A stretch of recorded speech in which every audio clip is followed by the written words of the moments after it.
Hello, nerds. Welcome to GeekBeast, part of the Geekish Network. This is your daily rundown of geek news by geeks like you. You're new to our show. We cover the geek news beat and share our opinions. I'm your host, Chuck. When we have Randy. Say what's up to the people, Randy. Yo, what's going on, Geek Beast? Chuck, what are we talking about tonight? The first story, the newest Alamo Drafthouse is a world first Godzilla cinematic experience.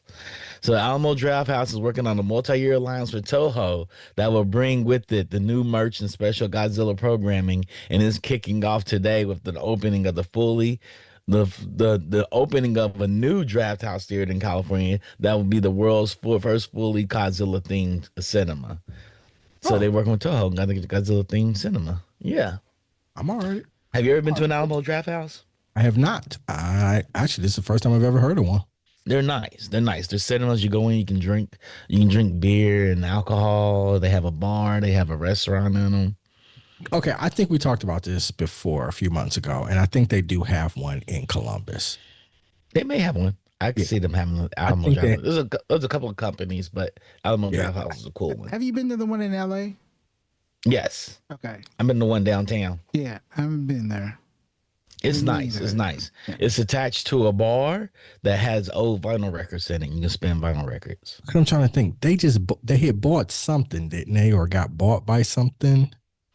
I can't recall. This is a while ago. It was a while back. I thought we talked about this before, and we looked it up, and they did have something. Was it anime that they bought something? They bring anime all the time. They known to bring like Dragon Slayer and stuff, the movies and stuff. They bring anime to their theaters all the time. They had some sort of something that went on, and we talked about this before, or something was maybe it was Jujutsu Kaisen, the movie. Yes, they brought Jujutsu Kaisen to their Drafthouse. Yes, yeah. And I think they got one in Dublin. Which is in the Columbus area. It's nice. It's a nice one. It's wait, aren't they also doing that Crunchyroll contract too? They are doing a Crunchyroll contract. Maybe that's what I'm talking about. Maybe that's what Randy is talking about. Yeah, I remember the Crunchyroll contract. Right, I thought we talked about it a while ago or something about it. Where it was like all the Crunchyroll stuff is going to be able to, you can watch it in the theater. Yep. Yeah. Which is dope. Yeah, I think it was it. Yeah. Well, they have they're having a Godzilla themed theater. They're opening up the newest theater, one of two new draft houses opening in Silicon Valley this summer. Features a 2-story window projection of Godzilla at the front of the theater, welcoming customers into a theater decked out with Godzilla theming. Okay. That sounds fun. What's that? I said that sounds fun. Yeah. Yeah, and if you ever go to Tokyo, you can stay in the Godzilla hotel. Yeah, I think because you stayed in one, right? Mm-hmm. I stayed in the Godzilla hotel. Yeah, I think we had this conversation a little while. Yep. It's worth it. It's worth it. The Drafthouse Valley Fair will feature Bar Odo on its second floor, a tribute to Godzilla's classic home in Odo Island, featuring a series of Godzilla-themed specialty cocktails alongside a regular rotating service of craft beers. But in the future, it'll expand with display area, including 2 massive statues of heads of Godzilla and Mechagodzilla. What is a Godzilla cocktail? I'm just I wonder what a Godzilla Incredible Hulk, but on steroids.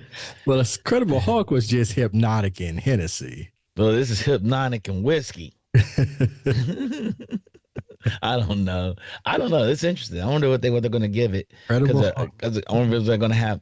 They didn't give us the name. Like I can imagine, the kaiju. Right here. Menu's right here. Oh, they got the menu. Tokyo Tea. Okay. Godzilla Punch, Yuzu Rice Sour. So the Tokyo Tea has Beefeater Gin, Wheatley Vodka, Exotica Blanco Tequila, Don Q, Cristal Rum, Medora, Lemon, Sprite, Sugar Cherry. We should make a trip. Oh man, that sounds. Let's go. I mean, let's go. Just an 8-hour drive. Y'all should go see a movie in 8-hour drive. We should all go. Godzilla Punch. You know what we should do is do. It's an 8-hour drive. I thought it was in L.A. No, it's Santa Clara. It's in Silicon Valley.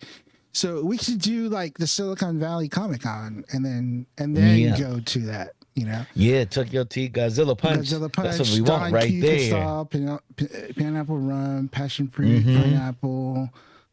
Lime grenadine. People still drink gin. Oh my god! I didn't know people still drink gin. Yeah, they got 2 gin drinks on here. Angostura bitters. Huh, I don't know. But I mean, Sigma's a huge company, so I'm imagining, but these look pretty good. They look great, but I haven't had gin since I was in high school. You didn't have it in college? I don't advocate underage drinking. No, I didn't. I was way past gin in college. Well, that was Snoop Dogg gin and juice. High school. The Godzilla Drafthouse. Then you build a Godzilla hotel where you go on the 5th floor. There's Godzilla staring into windows. Is that the one? Is the one in Japan? Because isn't that the one you went to? Was in Japan? Yeah, on the 5th floor they have Godzilla. They had the head of Godzilla leans over top of the building like he's coming from behind the building. And if you stay in a certain series of rooms, it's called the Godzilla rooms, and you can stare and look out the window and see Godzilla, like at eye level. Dope. This does sound cool though. I had looked it up. I looked up online. I thought that they'd have one in Ohio, but apparently they don't. No, they don't have one? Nah. Oh, that's unfortunate. They don't have one. You should open one. You should franchise and open one. That'd be your new business. Ain't a bad idea. Throw a Drafthouse out there. Yeah, that ain't a bad idea. Because they have like they do it like Alamo Drafthouse does like Grindhouse Theater. So they'll bring in like old Grindhouse movies and spend like a whole week in Grindhouse. And people go to those things. No, absolutely. Yeah, the fandom of Grindhouse films. Yeah, they're very passionate about it. Or like, and I'm also thinking like Rocky Horror Picture Show. Like, hey, the fans of that go see that every year. Yep, religiously. And as we were talking about a few months ago, a lot of these summer films, like if they re-release, brought them out there, like you put Jaws back in the movie theaters or people go see it. Yeah, definitely. Definitely. Those types of films. Back to the Future, the Goonies, right? You put all those back into the theaters and let people go see them at an event like this. Yeah, absolutely. And I think Alamo Drafthouse does have film reels, so you can actually get film. So you can, request film in some of these studios, get films. Requesting for this administration burns them all up because they're going to decatalog some of the films. That's a whole in the film library because they're stupid. We don't even have enough time for that. That's a whole different conversation. Yeah. Show. Yeah. So start Alamo Drafthouse. Cool. We can call it the Geekbeast Network's Alamo Drafthouse. In Columbus, Ohio. I like how that sounds. Yeah, y'all have a lot of students. Y'all have a good student population.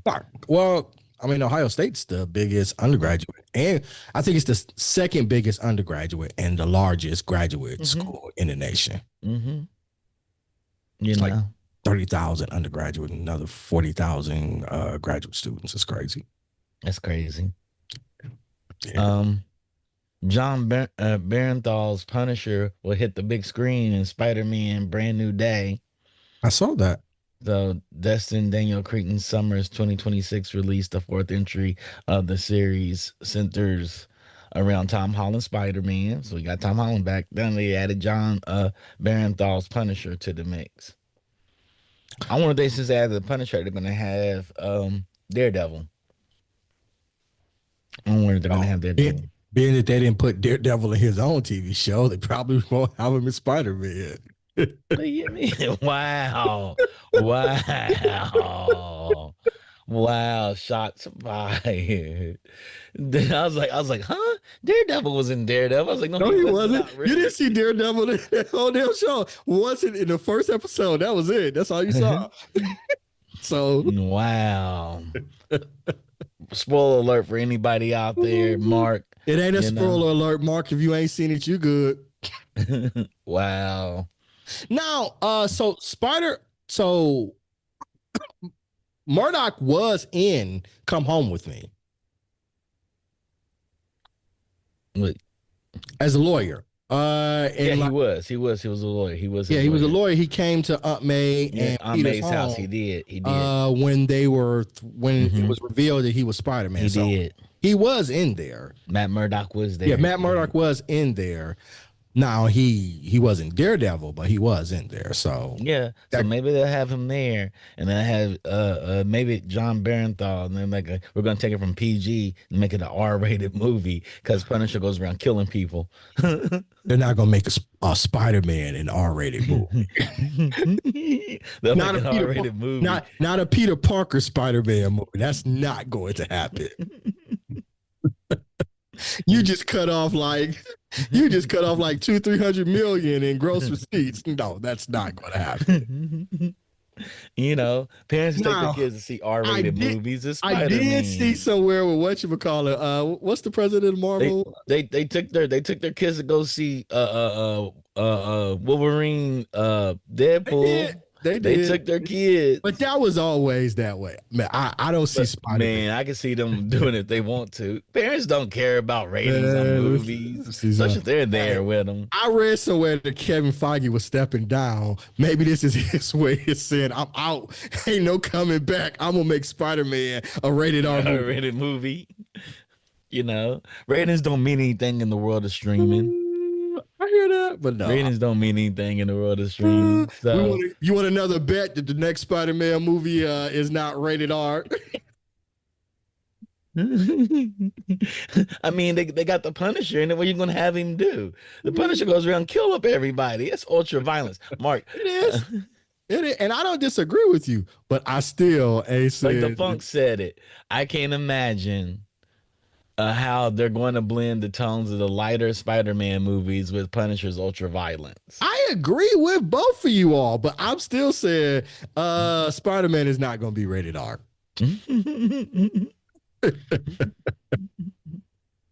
And they've done it before. They had granted it was animation, but they had the Punisher on the old school late 90s, early 2000s Spider-Man cartoon. So they can do it. We're talking about this Punisher. We've seen this Punisher go to work. Yeah.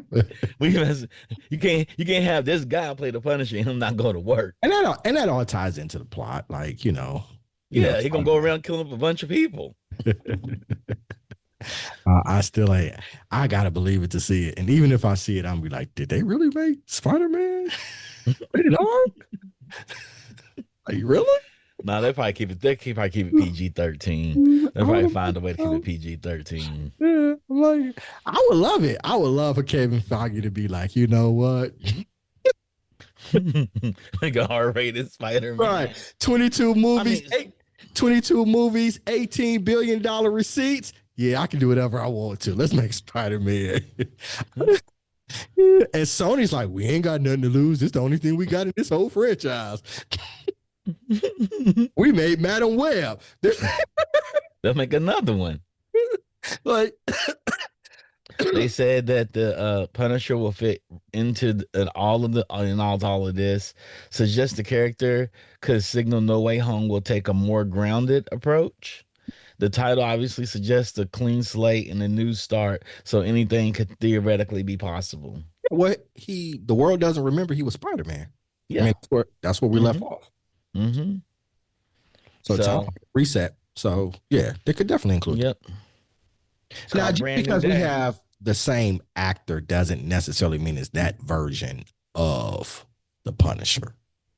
That's true too, because we're in the Marvel universe. Yeah, and two, like the Daredevil in She-Hulk was not necessarily the same Daredevil we got.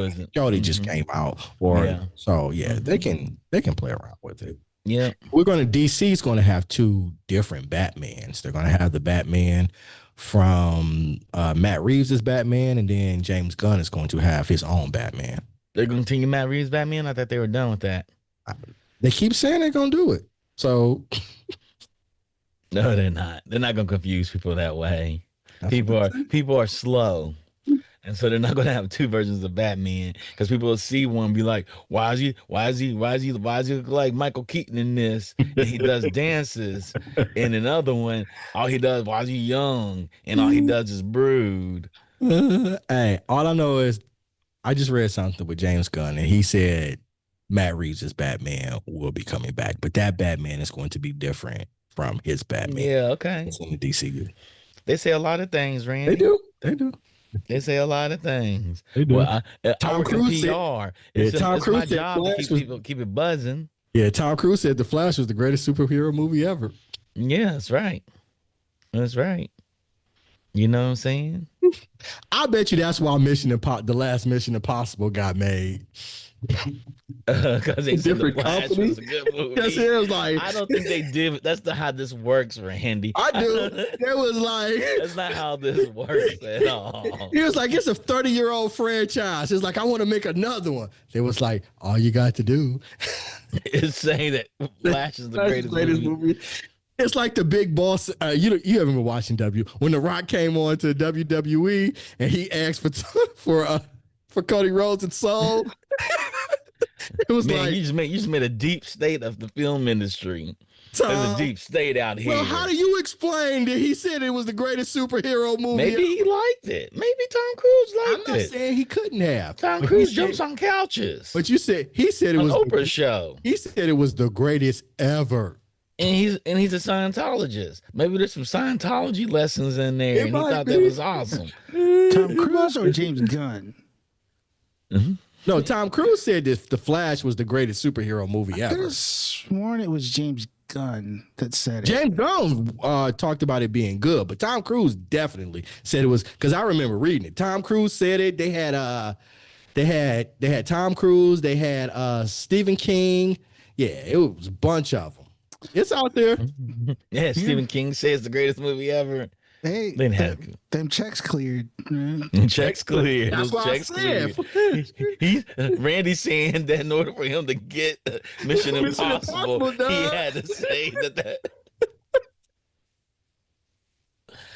Oh my God! Everything you want in a movie and the kind of movie we need now. Yeah, he was like Mission Impossible is not online in Warner Brothers, is it? It's not. I don't know. It was some sort of deal he made with Bessemer.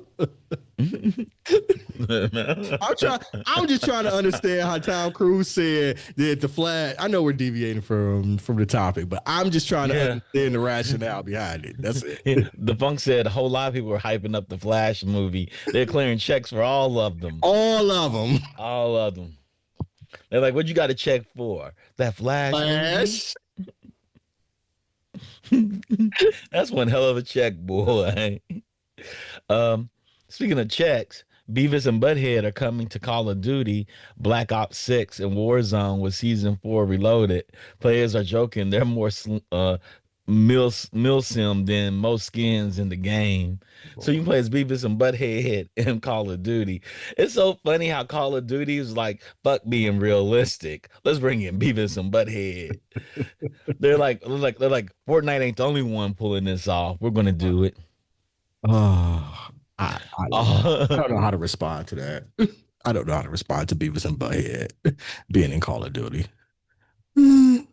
Yeah, I don't know how I feel about it neither. I'm kind of curious. I mean, or they had to laugh. They gotta compete with Fortnite, man. They do. It doesn't make sense, right? Or just like they see how much Fortnite makes, and they're just like, we gotta get in on this. We gotta get in on this. Yeah. But they always position themselves as the realistic shooter. Yeah. And then they're like, "Fuck it, we're gonna bring in Beavis and Butthead." You always have those Call of Duty. Those Call of Duty players saying, Fortnite's we don't bring them in. Fortnite's a kiddie game. I don't play that Fortnite kiddie game."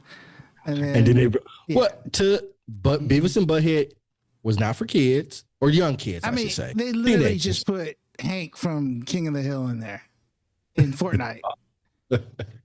Yeah. So it's like we were playing the other night, and it was funny because I was naming the skins, and I was like, "Oh, Gwenpool is shooting me. Oh no, there's Ariana Grande. Oh no, there's Hank." And it was just like, only in this game could you say all that, and it'd be like all those characters. Yeah. And I guess Fortnite is like, we want in on this. I mean, Call of Duty is like, we want in on that money, man. They're like, we need to get some of this money too. Yeah. We're stupid. We're leaving money on the table. Yeah, it's free money out here. People pay $20 for these skins. They're not cheap, especially for like Marvel Rivals. Shoot, you pay top dollar for them. When you first started, I thought they were saying they were going to bring it back for like an anniversary or something, but you know, they putting it in the video game, Beavis and Butthead. Yeah. I'm like, is the Call of Duty audience that much older? Because I'm like, kids don't know what Beavis and Butthead is.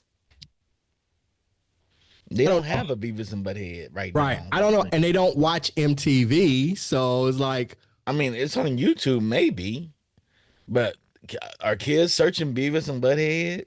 I mean, it would resonate. It's immature as hell. You know, I don't know. But even what's his name from King of the Hill's grown up.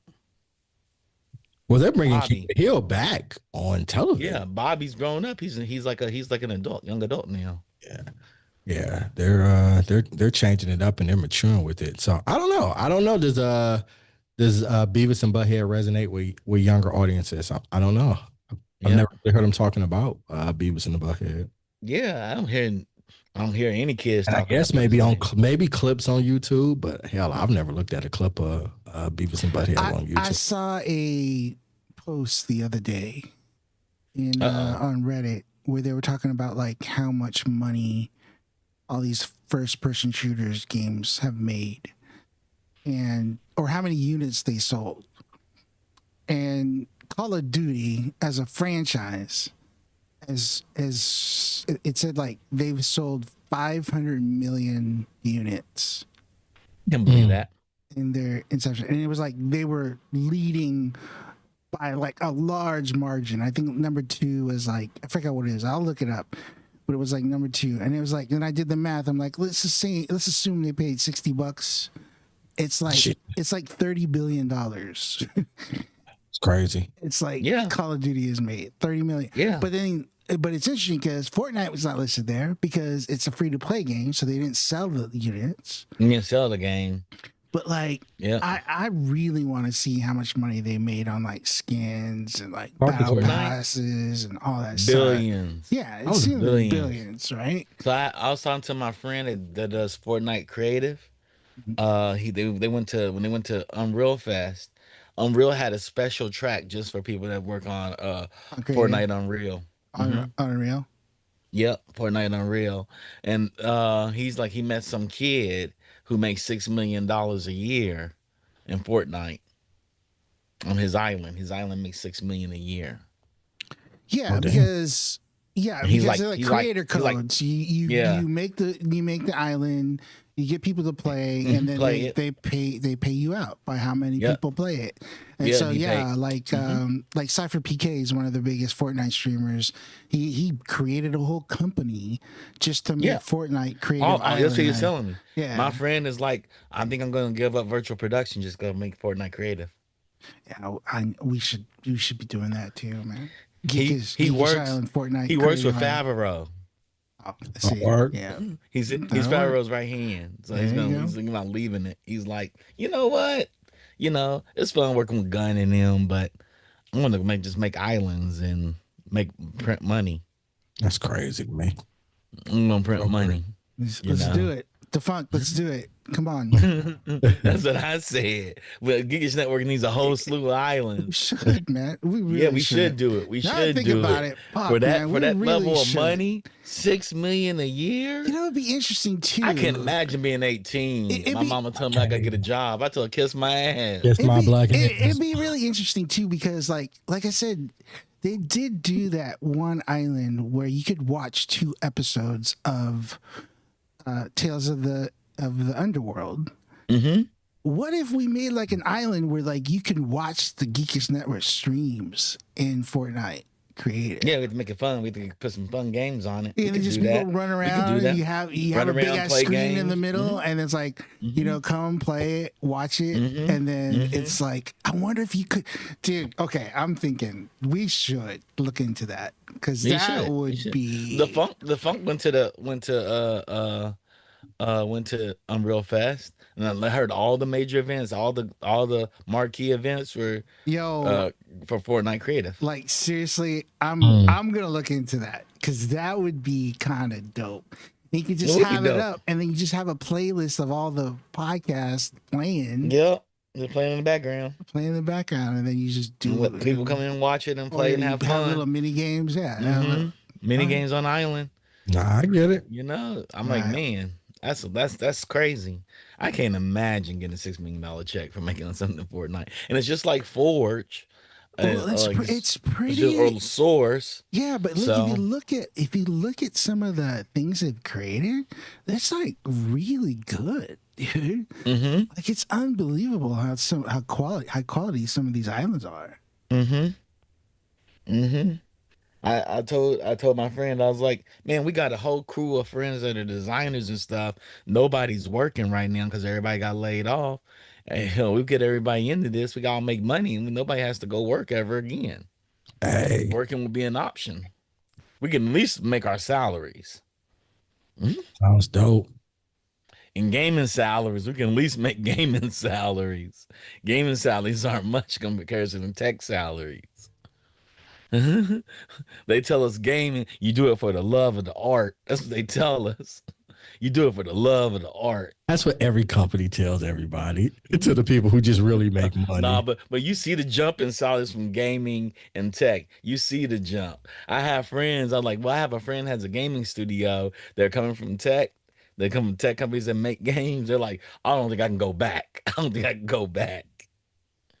Like they're coming out of Netflix games and stuff. They're like, I can't go back. I can't go back to normal. Nah. You know, these tech salaries are nice. I bet. Oh, yeah. I bet. You know, over gaming salaries. Gaming is like you're independent. Like it's the independent sector of technology. Okay. With all the money that they make, that's interesting. Exactly, Randy. Exactly that. Exactly that. Exactly that. And to Rodney's point, you know, $30 billion. Like, Jesus. In game studios. To be fair, Call of Duty, that's over the length of Call of Duty's existence, which is like probably at this point like 20 plus years. But still, your lead designer in Call of Duty probably makes about $125,000 a year. Yeah. That's the lead. Yeah. But see, but I'm saying is like, yeah, so it's like 20 plus years of Call of Duty. But yeah, that's like in any industry though. That's the top 1%, right? There's more the more Call of Duty stories you hear, you'll hear way more of like the small independent games just can't make any money, right? Because like they just don't get any traction, or you have these big ass like studios putting out crap and it just falters within like a week, you know. So the gaming industry makes vastly more though than the movie business. Oh yeah. Overall, overall as the industry, and it's probably gonna get more. It's probably probably gonna be more and more, just because I was listening, and it was interesting because I was talking with an old friend of mine today. She called and we were just talking about like but gaming and like online gaming, and I was talking to her. It's like, she was talking about how her nephews and nieces, like, they don't know how to interact. They don't know how to talk with people because like they're just like online all the time, either social media or games. And I was like, because there's no third places anymore. The third place is dying. It's going away. Like even movie theater was a third place, and that's like hardly anybody goes to movie theaters anymore. So like people are finding community in social media and in games, right? Yeah, so you have like, I mean, and this is like even the beginning of WoW. I remember seeing that, and this was like 20 plus years ago. Yeah, we would just sit in a call, like a ventrilo. Back then it was called Ventrilo or TeamSpeak, and we'd have WoW up, but we weren't really doing anything, but we'd just be sitting in a voice call and just talking. And just like socializing. Community is everything. All that stuff, right? And that was like 20 plus years ago. Now it's like games are so part of the mainstream culture. People are shook because what we've learned in gaming this year, one of the biggest things is like you make a AA game, a single player AA game at a very low cost, and you probably recoup it, or you try to go for a 4 to 5A game, but it has to be multiplayer online with built-in community. and you're not guaranteed that community. You're not guaranteed that community at all. So I tell all my friends, they're like, "Oh, I want to make a multiplayer game." I said, "No, you got a better chance of making if you make it co-op and make it a small game, you have a better chance of survival that way right now because there is no second place. There's no third place. There's no third place. There is no third place. You find so much more community. You even like the streamers, right? The streamers that do really well are the streamers that play games with other streamers. Yep. Right. You hardly ever see the streamers play like a solo player game anymore. And if they do, they're small, like Little Nightmare or like Elden Ring, right? But everybody's playing Elden Ring, right? But like all the streams like people were doing like or Super Meaty Boy. Mm-hmm. So they play those games, you know. So you're not gonna make a Donkey Kong Bonanza out here and expect to sell a lot of copies. You're not gonna do what Nintendo does. It was such an interesting conversation too, because we're just. We were catching up. We hadn't talked in a while, but it just kind of came up, and I was just like, yeah, man, it's the lack of the third place, and community, and just people trying to find community wherever they can, and it's like a broader standpoint. It's like that's why you do see the rise in, not to get too political, but you do see the rise of like MAGA, because they can find their community online, and it's just like all of a sudden they become this part of this community. It's based on fucking hate, but it is community. Yep. Right? And then you end up having this like really detrimental tribalism, and so I don't know if it's we're getting really deep here, but one thing I left with her when I talked with her, I was like, for every story you hear about people having, not having any kind of life skills because of video games, you have other stories of like people making like long lasting, lifelong friends.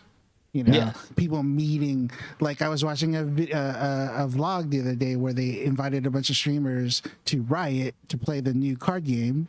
And they have a whole wall of pictures of couples that met inside the video game. A video game, either League of Legends, Valorant, or whatever, and they got married.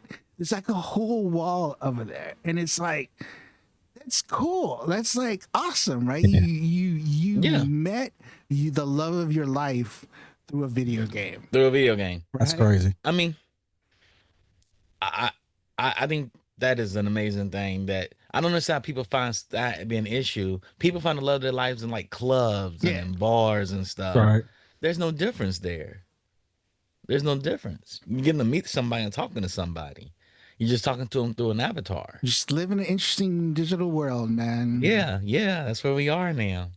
It's so funny. When I went to Sweden, I met some people I met in Clubhouse. I've never met these people in person. They're in Europe. They having a pop up in Sweden to say what's up to me. That's rare. And it's just people you meet. I mean, the world has changed. We have different ways to plug in, different ways to connect. We do. Which is interesting because that's what Kojima's game is about. Should we connect these ways? That's what Death Stranding 2 is about, apparently. I don't know. I mean, there's definitely an ugly side of things, right? Like social media and gaming, there's always an ugly side to things. But there's also, I mean, just in anything, you got to find... You gotta find these really interesting, okay, again, this is a total tangent. Over the weekend, there's this TikToker, he keeps popping into my feed. I don't necessarily follow him, but I guess I watch it enough where he pops into my For You page all the time, where he's like, I think he's in like New Zealand, Asian dude. But he does all these like really cool R&B stuff. But he live streams and uploads his TikToks where he's producing these like really dope singers and these like really dope like R&B songs where they're like really really cool. But then he's live streaming it where all of a sudden Charlie Puth joins his live stream and helps produce the song. And then Timberland joined a live stream and produced the song. Right? So it's like, yeah, there's a lot of bad shit about social media. But something like that, like how would that ever possibly? This is like an independent. He's really talented. Mm-hmm. He teaches music, but he produces like local artists, and like the artists are like they're like Maori and Samoan and Tongans and like. And he's this Asian kid, and then it's like Charlie Puth comes in, and then Charlie Puth is like, yeah, do this, and then same thing with Timberland. I'll send it to you. It is so interesting, and I remember thinking to myself, yeah, for all the bad shits, social media is bad. Don't get me wrong. Yeah, but like something like that, you would never ever get a chance to do that without social media. Right. Yeah. And and so anyways, and it does create silos, but it also creates bridges. I tell people all the time, the beauty of our connectivity now, it seems like we should be building Babel and getting ourselves to space and re-terraforming the earth and making it very lush and green, but we're not doing that for some reason. I don't understand humans. Humans are weird. Humans are the weirdest things on planet Earth. Like, we could terraform deserts into fields of crops and stuff. Instead, we got crops going bad in farms everywhere across America, apparently. They said a third of this year's crops are going to die. I'm like, whoa, that's crazy. How's that a thing? That shouldn't be a thing. But it's a thing, apparently. And I said, everybody's going to go retreat online. That's what we're going to see. We're going to see a lot of people retreating online over the course of the next couple of years. I think that's what we're going to see. People finding home and finding their communities online, finding their tribes. Like, I didn't know that there are young women out here that date guys depending on the video games they're playing.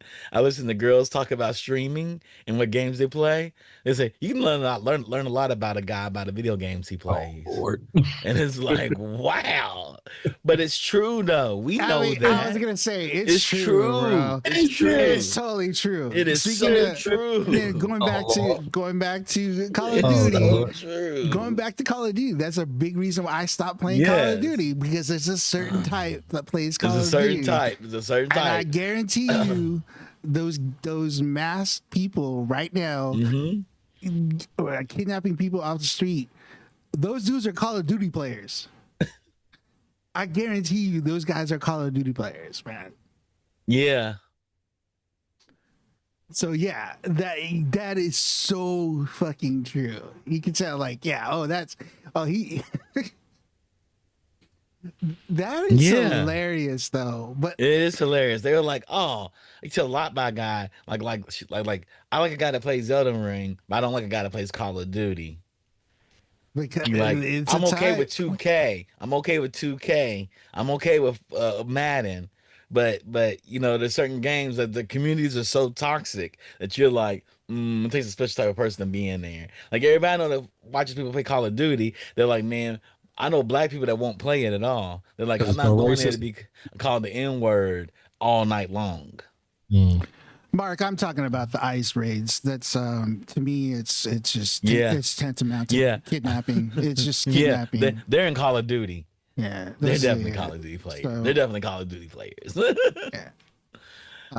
There's plenty of let's don't call them ICE raids. Let's call them what they are. They are kidnappings. Just kidnappings, man. They're just kidnappings. And it's $15 a head. It's $1,500. Yeah. It's $1,500 a person you catch. Yep. It's like Pokemon. Yep. It's crazy. That's crazy. That means it's like it is slave snatching at this point. This is how they handle slaves.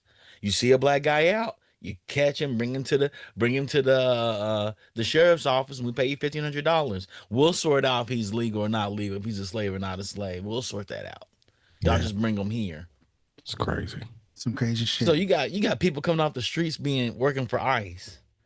It doesn't take much to be deputized into ICE, apparently. It's like being on Border Patrol. It doesn't take much to be deputized in Border Patrol. You just say, I'm on Border Patrol. That's why they're wearing the masks. That's why you got psychos on Border Patrol shooting people. Crazy. It's crazy. It's crazy. It's crazy out here. Yeah, it is. It's crazy. Like they called a guy that's a coyote, and they were like, why y'all charge so much and stuff? It was on Vice. And he was like, because American Border Patrol tries to kill us for bringing in people. They try to kill us. A lot of these people are just regular humans out here working the border because they want to kill. They have a bloodlust. You know, they're tired of hunting deers. And I was like, wow, that's deep. And the guy that's a coyote was a white guy. He wasn't even Mexican. He was a white guy. He said, so I charge a whole lot of money to bring people into the country. Yeah. It's crazy. Yeah, it's crazy. Yeah, sorry I brought it up. I mean, but it is it's pretty crazy. We live in interesting times, young men. We live in interesting times. Peter Griffin was asking Chuck or Randy if it was hot there, because he said it's been pretty hot where he's at. Oh yeah, it's burning up in Ohio. It's not that hot in LA. It was like they got like a heat dome or something over all the East Coast, right? Yeah, in the Midwest it is. In East Coast too, it was like 95 today. It was scorching. Man, y'all hot, dude. 95. That's crazy. You know our highs was? Our highs was 72 today. It was like right now it's still 81 degrees. It's 66 right now. That's not normal, right? This is not normal. Yeah, well, today's 95, tomorrow's 94. That's normal for 88. Midwest. The Midwest is hot. It's about 100 plus. You go outside, it's probably harder because of the humidity. Right. The barometer is so high. Yeah.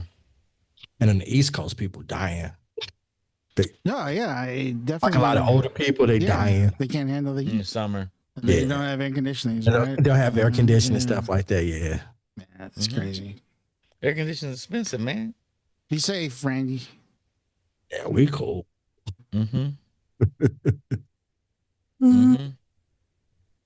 Like in the summertime, my mom has air conditioning on. It's so cold in her house. It'd be freezing in her house. She'd be like, I got a hot flash. Mom, you went through menopause like 20 years ago. Hey. But yeah, it's 97 where Mark's at too. And it was 72 here in LA. Let's go to another story. Let's find another story. Deadpool, Batman crossovers, backup stories sound more than the main event. Sound better than the main event. That's an interesting story. So I thought I read someplace that they weren't having a crossover. Those were just two covers. Just two covers?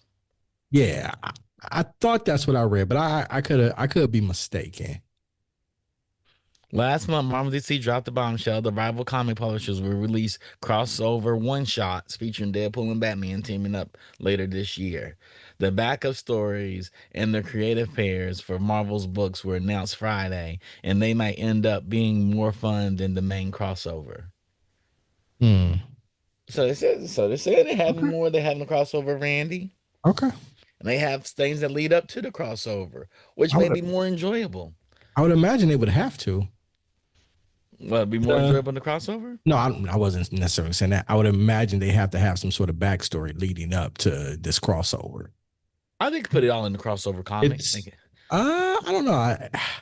Those aren't the two. And again, I'm all for it, but those weren't quite the two I thought would be having a crossover. And maybe that's what makes it fun. But their worlds don't really collide or override each other. Man, it's comic book, Randy. It is. You can do anything. They just open up a portal. I watch Batman Yakuza League. You can do anything. You can do anything. I'm for it. It's just when I first thought about crossover with Marvel and DC characters, that's not one that stood out to me. Yeah. Well, they have leads up to it. Like Kevin Smith is pinning a Daredevil Green Arrow team up. Yeah. Daredevil Green. Okay. And that's what I'm saying. The crossover, they've got to set up a crossover. I feel like one issue just wouldn't be enough to set up this world.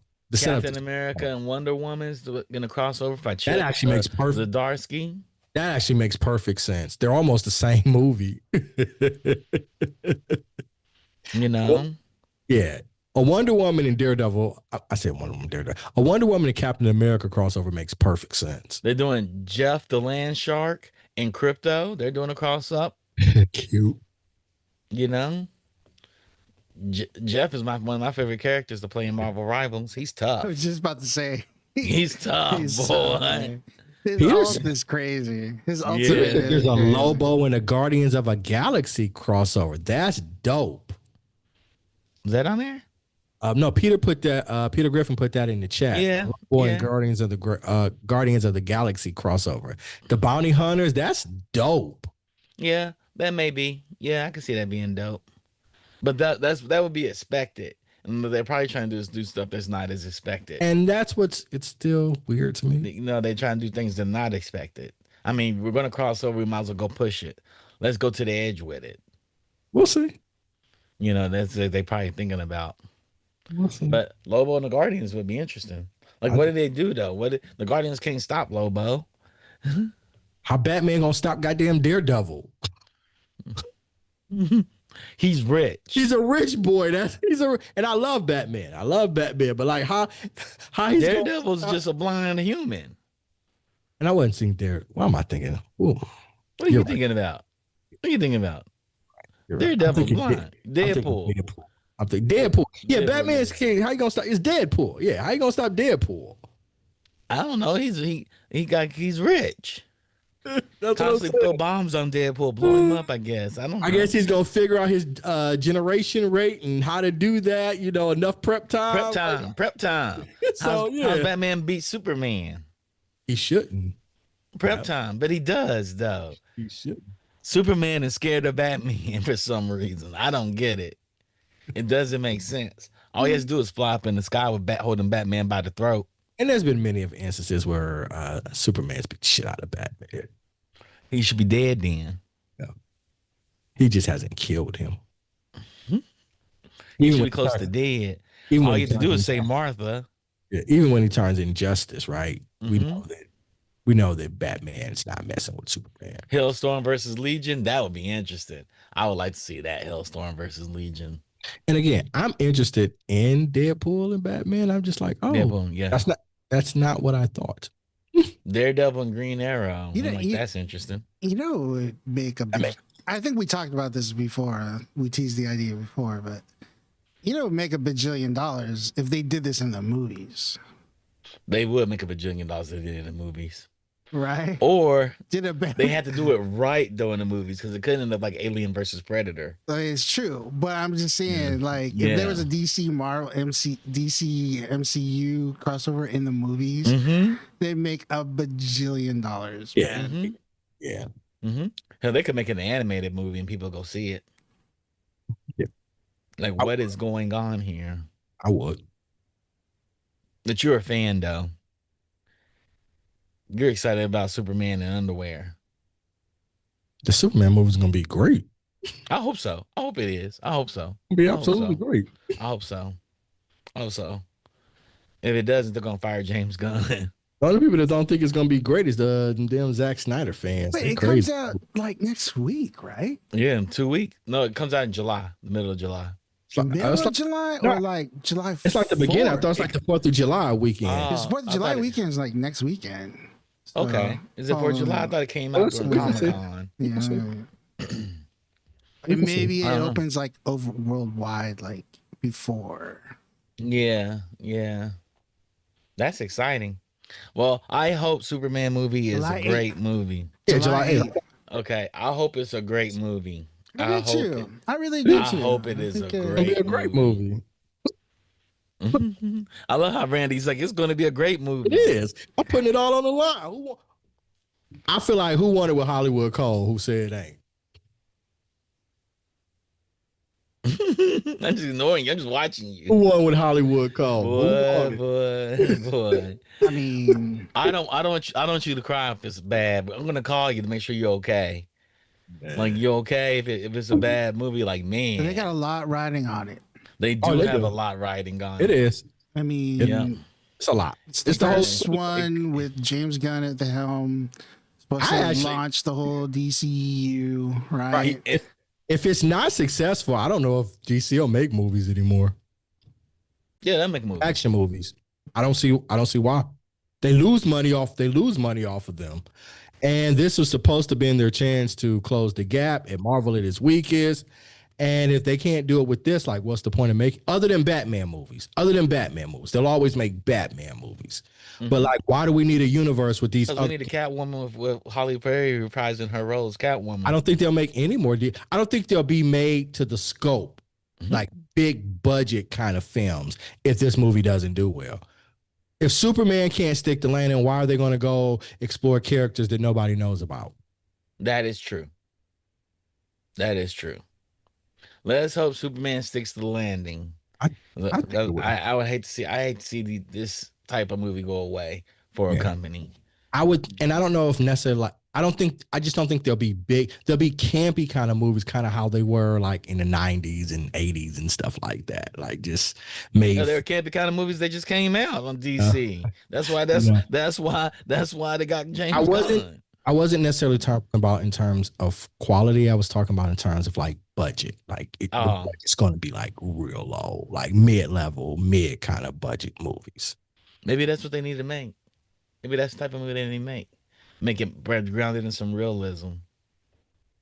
You know, people get caught up in visual effects and all that. Maybe they make something really simple that just works. I don't even think focus on the script and not the spectacle. I don't think they're going to do that. I think it'll be a mid movie, low budget movie that fans go to where they'll turn its profits. It won't be that great. That's what I think. That's what Smallville was great, and it had none of that, and it made no money. Smallville didn't make any money. I thought Smallville. At least that's what they said. It made. I thought that was the series that made money, and the rest of them haven't. Yeah. That's what they said. Like none of those WB shows like made any money. I don't know. They had a whole girl contingent watching that stuff. YA kept WB alive. Again, I'm not looking at the books. I'm just going about what was reported. Or Arrow. Yeah. They made money on Arrow. They talk about those shows made no money. That's not true. That's what they said. All he did was talk. Go look it up. Sex. Go look it up. They talked about how those shows made no money. That's why they don't make any of them anymore.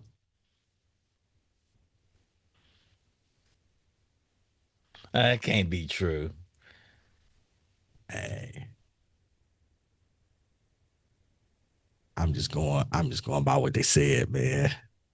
That can't be true. Oh man. Yeah, man.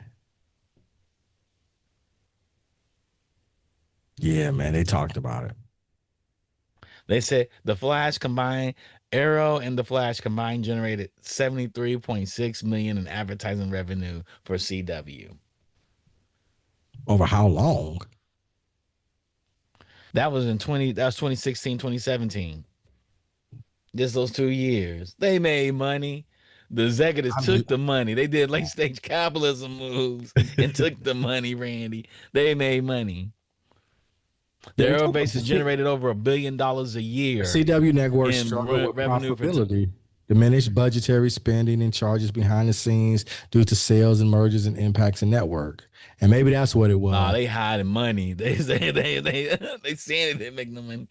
$1 billion. It says DC Comics TV series, including the Arrowverse shows, generated an estimated $1 billion a year in revenue. So this is what it says: the Arrowverse was commercially successful franchise with strong revenue streams, but it did not translate to consistent profitability for the CW network.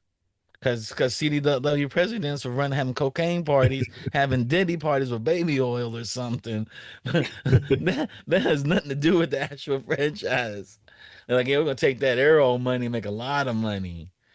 Okay. And it said the show generated substantial revenue through advertising and other means, but the network's financial challenges and complex business practices contribute to its reported lack of. So the business, again, the bosses took the money. It went to an island. Bought some islands. CW reportedly never profited despite Arrowverse. So CW didn't profit. Arrowverse made his money. So it held down the network. I think that's also kind of like what we were talking about last week about them splitting up, right? Where all that debt is the one of the podcasts I listened to, they were talking about that where they're making money, but that money was going to pay the debt. And so you need to have a company that's showing growth. So people invest and buy stocks and all this stuff.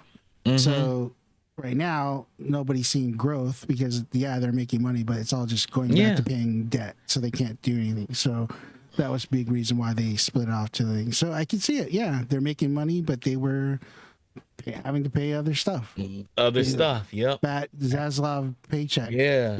Other shows on CW and their cocaine bender parties and whatever, because that makes no sense. Zaslav's $200 million a year salary. So. He just bought a $200 million yacht last year. So but yeah, if Superman doesn't stick the landing, it's gonna be a problem. It's gonna be a problem. James Gunn's gonna fail as a director. Nobody's gonna hire him again because he said The Flash is like the greatest superhero movie. Then he came out with a subpar superhero movie. It in his career, and he's out here talking ish about Marvel now. He said, I hope it does well. He said Marvel was forced to. The worst thing Marvel ever did was do Disney Plus because they were forced to make a lot of content that was mediocre. Which is true. It's true. But he out here saying it now that he's the president or the CEO of a rival studio. I think they give him another chance after this. I think if Superman fails, they'll blame it on Superman. America doesn't want a Superman, and they'll tell him to make a Batman movie, and he'll make a Batman movie. The Batman movie has to stick to landing too. Yes. But Batman movie has it's been a long time since we had Batman movies that haven't. But I think if Superman doesn't land, it's over. I don't think so. I think they give him another swing at bat. He's done. He's done. I don't think so. I think they'll let him do. They let J.J. Abrams do Spidey. They let J.J. Abrams do Star Wars, and he's still attached. The quality of Star Wars, the quality wasn't good. Star Wars made huge money. It made huge. Yeah, that's true. I think Superman's gonna make the money. I just don't think it's gonna be a hurley good film. Nah, I don't think they care anything about that. We do though. We do. Yeah, we do. I don't care about what the executives think. They just want to make their money. I'm talking about gonna be in the studio for like 5 years. I'm talking about another movie. I need these things to do well because we need more stuff. We need more stuff. Yeah, I want Superman to do. I want it to be great. I don't want it to be where like all of a sudden they're just like, we can't afford any of this stuff, so the geek renaissance is over. Exactly, and that's right. Yeah, man, we need all this, or diversity stuff, DI stuff, like I'd rather for them to say. We need more stuff. Yeah. We need more of that stuff. And then again, it's like that's all they understand is capitalism, right? So that's why we need Superman to land like that. Absolutely, I agree with you. I'd rather for them to say this was a really good. I'd rather for them to say this was good. However, then there wasn't an audience for it because of the times we're in. Versus this was bad and it did bad. So let's kill it. Yeah, because I say if it's a good film, they'll let him get another chance. Shit. The Marvels ain't getting another film. And it was a good movie. It was a good movie. It was. They're nowhere mentioning whatchamacallit in the new Avengers movie or anything. They're about to forget. Why you gotta be a Debbie Downer for, Randy? Why you gotta be a Debbie Downer for? It was a good film. Thunderbolts was a good film. They were good films. I agree with you, but I mean, they put the Thunderbolts in the new Avengers movies, so they knew they had something good. So they did have some good. They put a bet on them. They put them in there, but so hopefully and they did decent. financially, it did decent. I think they knew Marvels was a good movie, and they just realized that people weren't showing up to it because it's toxic. We have a very toxic fandom.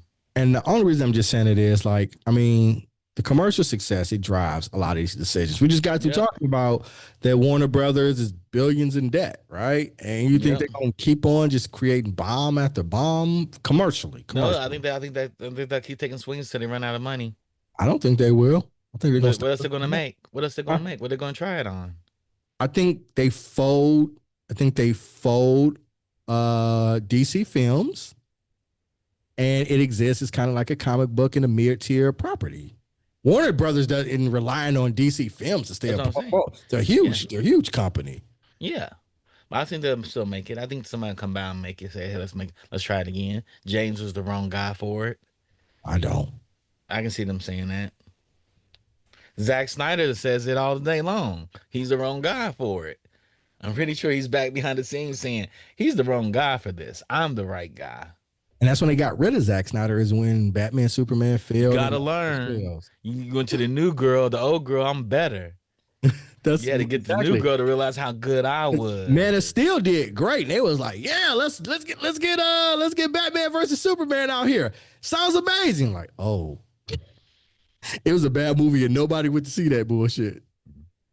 See, if it was a good movie and nobody went to go see it, Zach would still be in the chair. Mm-hmm. Zach would still be in the chair because he could blame marketing. He could blame a number of things. Might be true. He could blame a number of things. But James about to get punished for the sins of his big brother. You know how your big brother messed up real bad and your parents come down real hard on you because they don't want you to repeat what your big brother did. That's what James about to get. Yes, James is about to get that, unfortunately. James is about to get that, unfortunately. It's not his fault. It's his fault. I hope this movie's good. I hope that you come back on here and you have your chest powdered out and you're wearing your Superman spandex and you're telling us that it's good. You're wearing your underwear on the outside of your pants. I hope you come back and let us know that. You come up, you show us your underoos. They have Spider-Man. They have Superman on them. The Funk just put something really interesting in the chat. He said, if Sony winds up buying Warner Brothers, that could be interesting. We could see, do you think they'll give Spider-Man back to Marvel? Hell no. Ooh. Never give Spider-Man back to Marvel. Spider-Man about to show up in the DCU.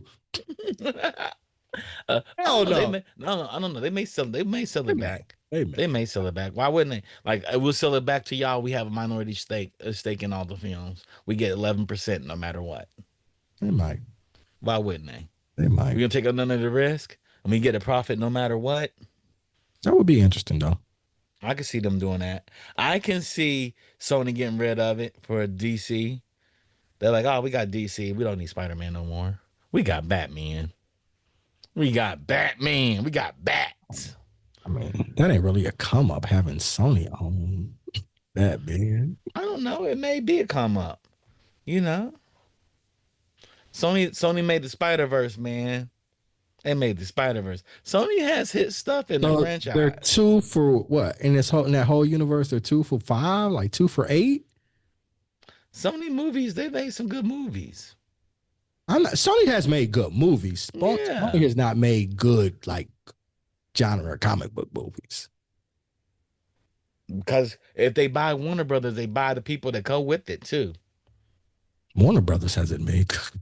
What are we talking about, man? When they buy it, they just got you keep house. The best of people from this place and the best of people from this place, and you put them together. You hopefully got a good team. That's a whole lot of hope. Randy, what else do we got, Randy? What else do we got? That's right. Barack Obama has dude out here. He making a whole lot of hope. Randy, what else do we got? What else do we got? What else do we got? Come on. What else do we got? What else do we got, Randy? Very young. I mean, do you want these movies or nah? I want the movies. Then shut up then. The audacity of hope. I hear you, bro. Talk your talk. Go ahead, Barry. This is how this works, Randy. All right, it's like if Warner Brothers, Sony buys Warner Brothers, they'll keep all their key individuals, and they'll cherry pick who they need from Warner Brothers, and people that have intellectual history will make those things good and combine them. Hopefully, something good comes out of them. I hear you. The audacity of hope. It got me one time too. I went out to the poll booth. I was like, "This is amazing." You went out to what? Yeah, I went to the poll booth like the audacity of hope. Mm-hmm. I voted for that dude. I love that dude. Go ahead, talk your talk. I'm just saying. That's talk your hope talk. Okay. All right. Okay. Thank you all for tuning in to GeekBeast. We went on a little bit. We're gonna keep hope alive here, and hopefully Warner Brothers makes a good movie so Randy can be happy. He says he's gonna wear his Superman underoos. If it's a good movie, he'll wear them on. He'll wear them on screen with no shirt. That's what he said. We gotta get out of here. Thank you all for tuning in. Shout out to Digital Click.